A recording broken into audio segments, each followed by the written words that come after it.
पाश्चात्य सभ्यता और संस्कृति में ऐसा देखा गया है कि बहुत सारी वर्जनाएं तोड़ी जाती हैं वहाँ, लेकिन हमारे भारतीय परिवेश में, भारतीय संस्कृति और सभ्यता में कुछ चीज़ें अमर्यादित हैं।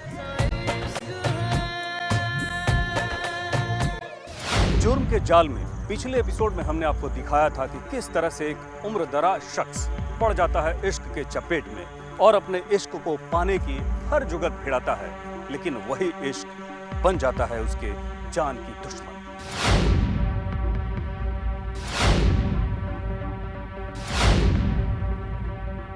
और बुढ़ापे में इश्क के रिस्क की कीमत उसे अपनी जान देकर चुकानी पड़ती है। कैसे? देखिए जुर्म का जाल।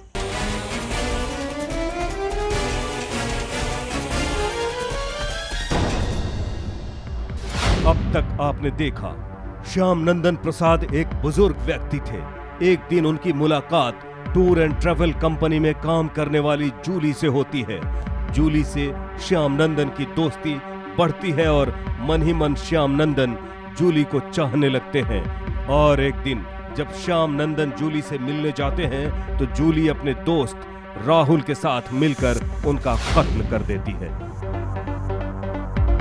जूली और श्याम नंदन की उम्र में जमीन आसमान का फर्क था, फिर भी जूली और श्याम नंदन दोस्त कैसे बन गए? जूली क्यों श्याम नंदन प्रसाद के साथ बार बार मिलती थी? क्या जूली और श्याम नंदन प्रसाद का रिश्ता सिर्फ इंसानियत का था? ये कुछ ऐसे सवाल थे जिनका जवाब अब तक नहीं मिला था। जूली से बार बार मिलने के बाद श्याम नंदन प्रसाद उसकी ओर आकर्षित होने लगे थे।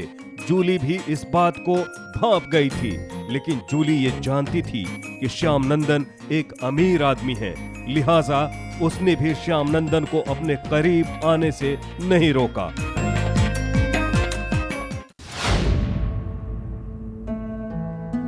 हाय जूली।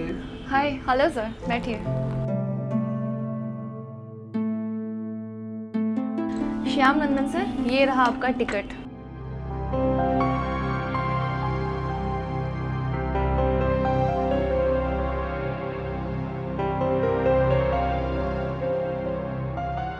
आप इतनी अच्छी हैं। ऐसी कौन सी अच्छाई है मुझ में? इतना कोऑपरेट करती हैं मेरे साथ। सर वो तो हमारा काम है। ऐसा लगता है आपसे एक रिश्ता कायम हो गया है। हाँ वो तो है। क्या आप मुझसे बाहर मिल सकते हैं? बाहर क्यों? आपसे बात करके मेरे मन को बहुत सुकून मिलता है। क्या आप मेरे लिए थोड़ा सा वक्त नहीं निकाल सकती हैं? ठीक है सर, यदि आपको ऐसा लगता है तो मुझे आपसे बाहर मिलने में कोई एतराज़ नहीं है। मुझे आपकी बात सुनकर बहुत खुशी हुई है। अच्छा, अब मैं चलता हूँ। ठीक है।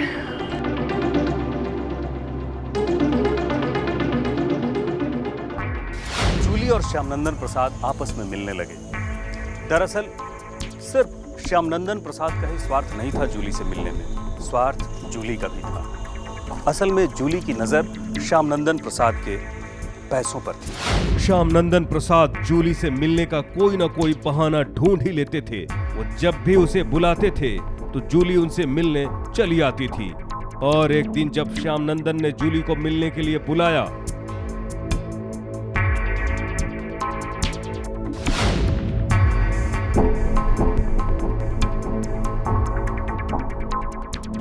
हाँ जूली, बहुत देर कर दी। हाँ वो जाम में फंस गई थी ना। हाँ, बैठो। क्या बात है जूली, आज तुम बहुत उदास लग रही हो। नहीं, ऐसी कोई बात नहीं। कुछ तो बात है जरूर। कुछ खास नहीं। आप बताइए, आप कैसे? देखो जूली, तुम कुछ छुपा रही हो, बात को बदलो ना। मुझे बताओ क्या परेशानी है, शायद मैं तुम्हारी कोई मदद कर सकूं। हाँ, थोड़ी सी परेशानी तो है। 50,000 रुपयों की ज़रूरत थी। तो तुम मुझसे ले लो रुपए। नहीं नहीं, मैं कहीं से इंतज़ाम कर लूँगी। लेकिन और से क्यों? तुम मुझसे ले लो। क्या तुम मुझे अपना नहीं मानती हो? ऐसी बात नहीं है, मानती हूँ, लेकिन लेकिन कुछ नहीं। तुम मुझसे पैसे ले रही हो तो बस। अच्छा ठीक है, मैं चलती हूँ। ठीक है, मैं कल ही तुम्हें पैसे दे दूँगा।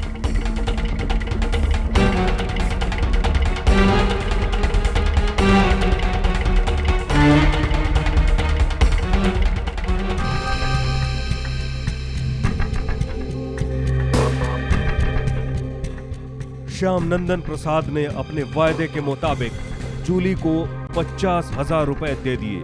श्याम नंदन प्रसाद और जूली दोनों एक दूसरे की जरूरत को पूरी करने लगे। जूली श्याम नंदन के अकेलापन को दूर कर रही थी, तो जूली को भी जब भी पैसों की जरूरत पड़ती थी, श्याम नंदन उसे पूरा करते थे।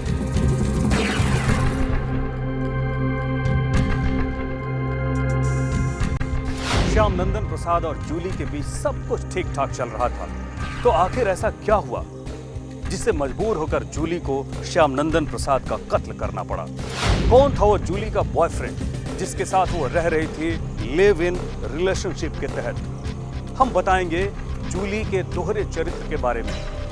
हम देंगे उन सारे सवालों के जवाब छोटे से ब्रेक के बाद। आप देखते रहिए जुर्म का जाल।